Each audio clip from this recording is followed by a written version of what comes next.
अंधेरा गांव, रात का सन्नाटा हर ओर फैला हुआ था। चांदनी रात होने के बावजूद गांव का माहौल भारी और डरावना था।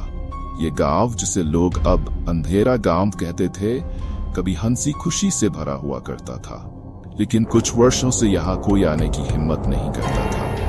कहते हैं कि इस गांव में एक पुराना हवेली था, जो अब खंडहर में बदल चुका था। उस हवेली के बारे में कई भयानक कहानियां सुनाई जाती थी। लोग कहते थे कि रात होते ही हवेली में अजीबोगरीब आवाजें सुनाई देती थी, चीखें और किसी के रोने की आवाजें। कई लोगों ने वहां जाने की कोशिश की, लेकिन जो भी वहां गया वो कभी लौटकर नहीं आया।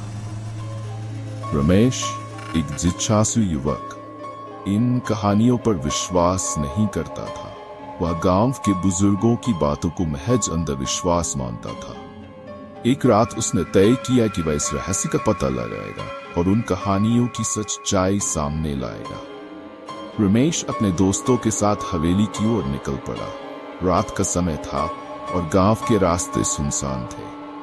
हवेली के पास पहुंचते ही एक ठंडी हवा का झोंका उनके शरीर को कंपा गया। दोस्तों ने रमेश को मना किया, यहाँ कुछ गलत है, हमें वापस लौट जाना चाहिए। लेकिन रमेश ने उनकी बातों को अनसुना कर दिया और हवेली के अंदर कदम रख दिया। हवेली के अंदर खूब अंधेरा था। दीवारों पर काले निशान और फटे पुराने पर्दे लटक रहे थे। जैसे ही वे अंदर पहुंचे, अचानक दरवाजा जोर से बंद हो गया। सब डर के मारे कांप उठे। रमेश ने टॉर्च जलाकर आगे बढ़ना शुरू किया, लेकिन हवेली के अंदर अजीब सी गंध और ठंड बढ़ती जा रही थी। चारों ओर से अजीब आवाजें आने लगी।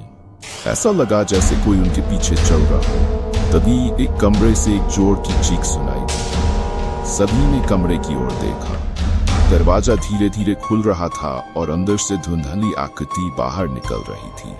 रमेश ने जैसे ही उस आकृति को देखा, उसके होश उड़ गए।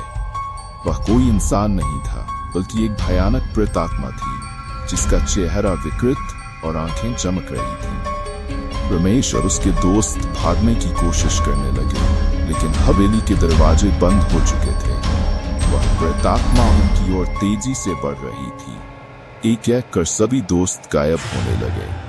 रमेश ने अपनी जान बचाने के लिए एक कोने में छिपने की कोशिश की, लेकिन वहां आवाजें अब उसके बहुत करीब आ चुकी थी। अचानक रमेश ने महसूस किया कि उसकी गर्दन पर कोई ठंडी सांसें आ रही हैं। उसने डर से पीछे मुड़कर देखा तो वही भूतनी उसके बिल्कुल सामने खड़ी थी। उसकी लाल लाल आंखें रमेश को घूर रही थी और फिर एक जोरदार चीख के साथ रमेश भी अंधकार में समा गया। अगली सुबह गांव के लोग रमेश और उसके दोस्तों को ढूंढने गए, लेकिन हवेली के अंदर से किसी का कोई सुराग नहीं मिला। तब से वह हवेली और भी ज्यादा खतरनाक मानी जाने लगी। अब कोई भी उस अंधेरा गांव की ओर देखने की हिम्मत नहीं करता। कहते हैं जो भी उस हवेली में गया वो कभी लौटकर नहीं आया। और हवेली की रातों में आज भी रमेश और उसके दोस्तों की चीखें सुनाई देती हैं।